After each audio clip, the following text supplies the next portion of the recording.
Hello students, this is Sriram info all India government jobs అండి. మన ఛానల్లో పర్మనెంట్ గవర్నమెంట్ జాబ్స్ మాత్రమే పోస్ట్ చేయడం జరుగుతుందండి. కాంట్రాక్ట్ బేస్డ్ కానీ అవుట్ సోర్సింగ్ జాబ్స్ అయితే మన ఛానల్లో ఉండవు. ఓన్లీ పర్మనెంట్ గవర్నమెంట్ జాబ్స్ మాత్రమే పోస్ట్ చేస్తాము.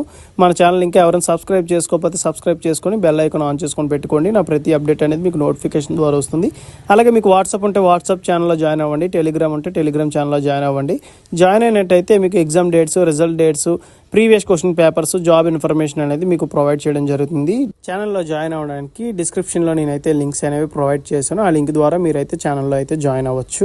స్టూడెంట్స్, ఇప్పుడు మనకు వచ్చేసి సెంట్రల్ జూ అథారిటీ నుంచి మనకి చాలా మంచి సెంట్రల్ గవర్నమెంట్ జాబ్స్ అయితే రిలీజ్ అవడం జరిగింది. బోత్ మెయిల్ అండ్ ఫీమేల్ ఎవరైనా అప్లై చేసుకోవచ్చు. ఆల్ ఓవర్ ఇండియా ఈ రిక్రూట్మెంట్ అనేది ఓపెన్ అయింది అనమాట. అంటే ఏ స్టేట్ వాళ్ళైనా సరే దీనికి అప్లై చేసుకోవచ్చు అండి.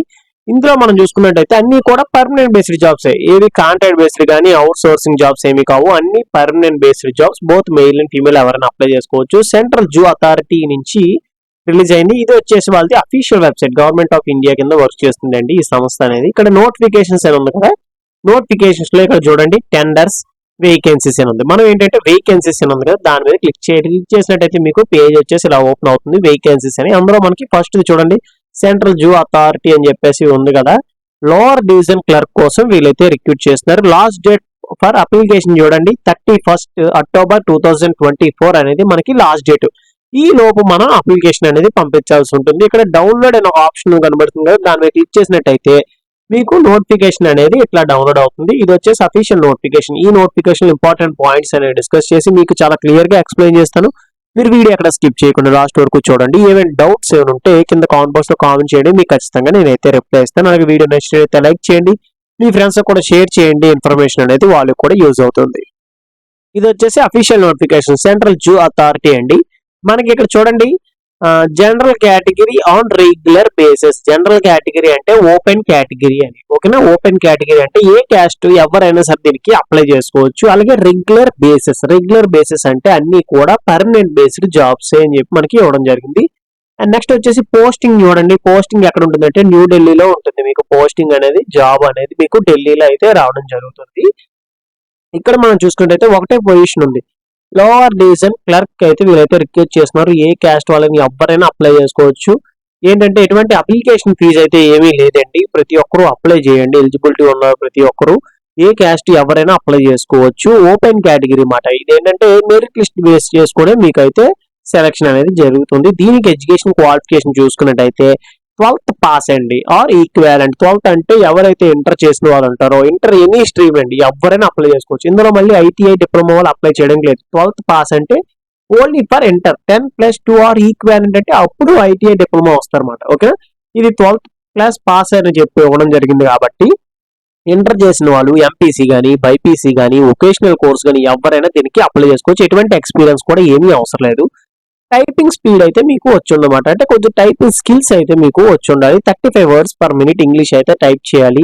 లేదు హిందీలో నేను టైప్ చేస్తాను, నాకు హిందీ వచ్చి అంటే 30 words per minute హిందీ అని మీరు టైప్ చేసి చూపించాలి. దీనికి పే స్కేల్ లెవెల్ 2 ఇస్తున్నారండి. శాలరీ అనేది ఇనీషియల్ గా 19,900 నుంచి 63,200 వరకు బేసిక్ శాలరీ అనేది వేరీ అవుతుంది. ఇనీషియల్ గా మీకు 19,900 ఇచ్చినట్టయితే మీకు గ్రాస్ శాలరీ వచ్చేసి 35,000 per month అయితే మీకు వస్తుంది. ఏజ్ లిమిట్ చూసుకున్నట్టయితే 18 years నుంచి 27 years ఉన్న వాళ్ళ వరకు ఎవరైనా సరే దీనికి అప్లై చేసుకోవచ్చు. Age relaxation as per government rule SSC candidates వచ్చేసి 5 years, ఓబీసీ వాళ్ళకి 3 years, ఈడబ్ల్యూబీ క్యాండిడేట్స్ వచ్చేసి 10 years అనేది ఏజ్ రిలాక్సేషన్ అనమాట.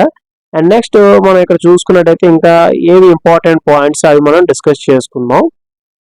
ఇక్కడ చూడండి ఏంటంటే ఈ ఫాలోయింగ్ డాక్యుమెంట్స్ అనేవి ఏంటంటే ఈ అప్లికేషన్ అనేది ఆన్లైన్ కాదు, ఆఫ్లైన్ అప్లికేషన్ అనమాట. ఈ ఆఫ్లైన్ అప్లికేషన్ లో ఏ డాక్యుమెంట్స్ అనేవి మనం అటాచ్ చేయాలి ఏంటని చెప్పి చాలా క్లియర్ గా ఇచ్చారు. 2 copies ఆఫ్ రీసెంట్ ఫొటోస్. అంటే మీ ఏంటంటే మీ ఏవైతే ఫొటోస్ ఉంటాయో 2 copies అనేవి రీసెంట్ అయి ఉండాలి. అది కూడా duly attached by A group A service లో ఎవరైతే గవర్నమెంట్ ఆఫీసర్ ఉంటారో వాళ్ళకి మీరు ఏంటంటే అటాచ్ చేయాలన్నమాట. అంటే వాళ్ళ సంతకం అనేది మీ ఫోటో మీద ఉండాలి. అలాగే మీ ఎడ్యుకేషన్ క్వాలిఫికేషన్ మీద ఉండాలి. ఎక్స్పీరియన్స్ ఉంటే ఎక్స్పీరియన్స్ యాడ్ చేయండి. ఎక్స్పీరియన్స్ అయితే వీళ్ళు ఏం అడగలేదు.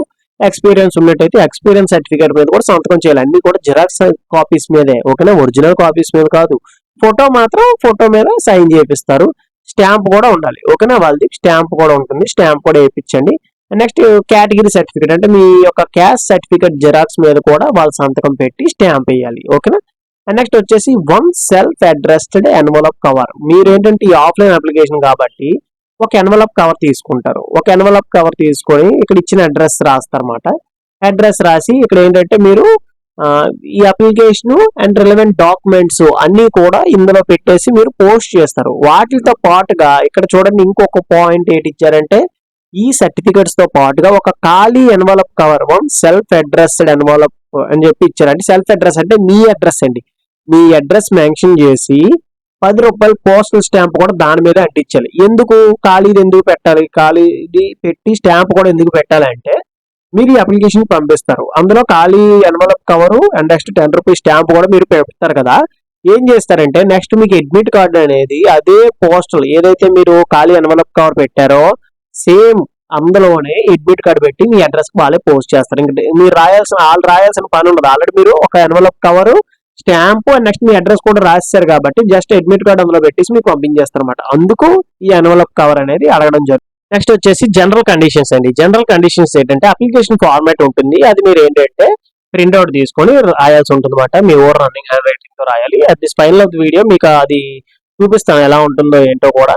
అండ్ నెక్స్ట్ వచ్చేసి ఫార్మాట్ ఫిల్ చేసిన తర్వాత ఒక ఖాళీ ఎన్వలప్ కవర్ తీసుకున్నారు కదా, ఇది ఎంటీ ఇది మాట అందులో పెట్టాల్సింది. అది కాకుండా అప్లికేషన్ నెక్స్ట్ ఫాలోయింగ్ డాక్యుమెంట్స్ అన్ని కూడా ఒక ఎన్వలప్ కవర్ లో పెడతారు కదా. ఎన్వలప్ కవర్ టాప్ లో ఏం రాస్తారంటే application for the post of LDC అని చెప్పి రాయాలి. ఇక్కడ ఇచ్చారు చూడండి, application for the post of LDC అని చెప్పి రాసి రిజిస్టర్ పోస్ట్ అని పంపించవచ్చు, స్పీడ్ పోస్ట్ అని పంపించవచ్చు. మాక్సిమం అందరూ కూడా స్పీడ్ పోస్ట్ పంపించడానికి ట్రై చేయండి, ఎందుకంటే త్వరగా రీచ్ అవుతుంది. ఓకేనా, లాస్ట్ డేట్ లోపు 31 అక్టోబర్ లోపు వాళ్ళకి రీచ్ అవ్వాలి ఢిల్లీకి. ఓకేనా, అందుకు స్పీడ్ పోస్ట్ మీరు పంపించినట్టయితే యాజ్ ఎర్లీ యాజ్ పాసిబుల్ గా అది రీచ్ అవుతుంది అనమాట. ఓకేనా, ఇక్కడ ఇచ్చిన అడ్రస్ కూడా మీరు మెన్షన్ చేయాలి. ఈ అడ్రస్ మొత్తం మెన్షన్ చేసి ఈ అడ్రస్ కి మీరు స్పీడ్ పోస్ట్ కానీ రిజిస్టర్ పోస్ట్ ద్వారా కానీ మీరైతే పంపించాల్సి ఉంటుంది. ఓకేనా, అది న్యూఢిల్లీ చేరాలి. And no travelling allowances. మీరు రిటర్న్ ఎగ్జామ్ రాయడానికి వెళ్ళినప్పుడు ట్రావెలింగ్ అలవెన్స్ అనేది ఏవి ప్రొవైడ్ చేయరు. ఎగ్జామ్ సెంటర్ అనేది ఎక్కడ ఉంటుందంటే ఢిల్లీలోనే ఉంటుంది. ఇంకా అదర్ సెంటర్స్ ఏవి ఇవ్వరండి. మీరు ఢిల్లీ వెళ్ళి ఎగ్జామ్ రాయాల్సిందే. అండ్ ఓకేనా, అండ్ రాంగ్ ఇన్ఫర్మేషన్ కానీ డిక్లరేషన్ కానీ సరిగ్గా ఇవ్వకపోతే మీ అప్లికేషన్ అనేది రిజెక్ట్ అవుతుంది అని చెప్పి ఇచ్చారు. ఓకేనా, ఓన్లీ ఎలిజిబుల్ క్యాండిడేట్స్ ఎవరైతే ఉంటారో వాళ్ళకి మాత్రమే ఈ అప్లికేషన్ పంపిస్తారు కదా, అడ్మిట్ కార్డ్ అనేది రిటర్న్ పంపిస్తారు ఎలిజిబిలిటీ ఉంటేనే. ఒకవేళ మీరు ఏం తప్పులు పెట్టినట్లయితే మీకు అడ్మిట్ కార్డ్ అనేది ప్రొవైడ్ చేయరు. ఇది వచ్చేసి ఇప్పుడు అప్లికేషన్ ఫామ్ అండి, ఎలా ఫిల్ చేయాలి ఏంటో చెప్తాను చూడండి. ఫస్ట్ మీ 10th క్లాస్ మార్క్ లిస్ట్ మీద ఎలా అయితే మీ నేమ్ ఉందో సేమ్ యాజ్ టీజ్ గా క్యాపిటల్ లెటర్స్ లో రాయాలి. ఓకే, బ్లాక్ లెటర్స్ అని ఇచ్చారు కదా, క్యాపిటల్ లెటర్స్ లో మీరు మెన్షన్ చేయాలి. ఇక్కడ వచ్చేసి మెయిల్ అయితే మెయిల్, ఫీమేల్ అయితే ఫీమేల్, జస్ట్ ఇలా టిక్ చేయండి సరిపోతుంది. నెక్స్ట్ మీ ఫోటో ఒకటి ఇక్కడ అంటించండి. ఓకేనా, ఫోటో అంటించేసేయండి. నెక్స్ట్ డేట్ ఆఫ్ బర్త్, మీ డేట్ ఆఫ్ బర్త్ అని మెన్షన్ చేయండి. Day, month, year. ఓకేనా, ఇలాగా మెన్షన్ చేసి next name of the father, మీ ఫాదర్ నేమ్ కానీ లేదంటే హస్బెండ్ నేమ్ కానీ ఏదైనా మెన్షన్ చేయొచ్చు. అండ్ నెక్స్ట్ వచ్చేసి మీ అడ్రస్ అండి, కరస్పాండింగ్ అడ్రస్, పర్మనెంట్ అడ్రస్, ఇవన్నీ మీకు తెలుసు కదా. నెక్స్ట్ మీ కేటగిరీ, జనరల్ అయితే జనరల్, ఎస్సీ అయితే ఎస్సీ, ఎస్టీ అయితే ఎస్టీ, ఓబీసీ అయితే ఓబీసీ. జస్ట్ దాని మీద టిక్ చేస్తే సరిపోతుంది అనమాట. రెండింటికి కలిపి టిక్ చేసేకండి. ఓకేనా, చాలా మంది చేసే మిస్టేక్స్ ఏంటంటే ఇందులో రిజెక్ట్ అవడానికి కారణం రెండింటికి టిక్ చేస్తారు ఇలాగా. అంటే ఇక్కడ జనరల్ తెలియదు, వీళ్ళు ఎస్సీ క్యాండిడేట్స్ తెలియదు అనమాట. రెండింటికి మధ్యలో టిక్ చేస్తే వాడికి కన్ఫ్యూజ్ అవుతాడు. కన్ఫ్యూజ్ ఏం చేస్తాడు, మీ అప్లికేషన్ అనేది రిజెక్ట్ చేయడం జరుగుతుంది. ఓకేనా, చాలా జాగ్రత్తగా ఆన్సర్ ఇది పింక్ వేస్తున్నప్పుడు ఒకదాని మీద టిక్ చేయండి, రెండింటికి కలిపేసి ఇలా టిక్ చేసేకండి. ఓకేనా, ఆడు ఏదో మీరు ఏ కేటగిరీకి చెందినవాడు వాడికి తెలియాలి కదా క్లియర్ గా. ఓకేనా, నెక్స్ట్ వచ్చేసి మనకి ఇక్కడ ఏమి ఇచ్చారు, ఎడ్యుకేషన్ క్వాలిఫికేషన్ డీటెయిల్స్ అండి. ఓకేనా, education qualification details serial number 1 వేస్తారు, ఎగ్జామ్ పాస్డ్ ఎస్ఎస్సి అని రాస్తారు. Name of the board, AP అయితే ఏపీ బోర్డు అని, తెలంగాణ అయితే Telangana board, year of passing and next marks ఎన్ని మీరు స్కోర్ చేశారు, సబ్జెక్ట్స్ టోటల్ ఎన్ని సబ్జెక్ట్స్ ఉన్నాయని. అలాగే మీరు ఎంత అయితే ఎడ్యుకేషన్ క్వాలిఫికేషన్ పాస్ అయ్యారు అవన్నీ కూడా యాక్షన్ చేయండి. నెక్స్ట్ వచ్చేసి ఎక్స్పీరియన్స్ ఇఫ్ ఎనీ అని ఇచ్చారంటే ఉంటే ఎక్స్పీరియన్స్ మెన్షన్ చేయండి, లేకపోతే లేదు. ఒకవేళ మీరు ఎక్స్పీరియన్స్ మెన్షన్ చేసినట్టయితే రిలవెంట్ డాక్యుమెంట్స్ కూడా ఖచ్చితంగా మీరు అటాచ్ చేయాలి. ఓకేనా, ఏ డాక్యుమెంట్స్ మీరు సెల్ఫ్ అటాచ్డ్ చేసి పంపిస్తున్నారు అని చెప్పేసి మనకు అడగడం జరుగుతుంది. ఈ అన్ని డాక్యుమెంట్స్ కూడా నేను ఇంతకు ఎక్స్ప్లెయిన్ చేశాను కదా, అన్ని డాక్యుమెంట్స్ కూడా కింద మీ సిగ్నేచర్ అనేది చేసండి. ఓకేనా, అంటే జెరాక్స్ కాపీస్ తీసి కింద మీరు చూడండి, indicates the list of self attached documents అంటే చూడండి ఇక్కడ మనకి ఏమేమి ఇచ్చారు, education qualification and next category certificate. ఓకేనా, నెక్స్ట్ డేట్ ఆఫ్ బర్త్ ఉంటే డేట్ ఆఫ్ బర్త్ పెట్టండి, లేదు అనుకుంటే 10th క్లాస్ మార్క్ లిస్ట్ పెట్టినా సరే ప్రాబ్లం అయితే ఏమీ లేదు. నెక్స్ట్ వచ్చేసి signature of the candidate and me address.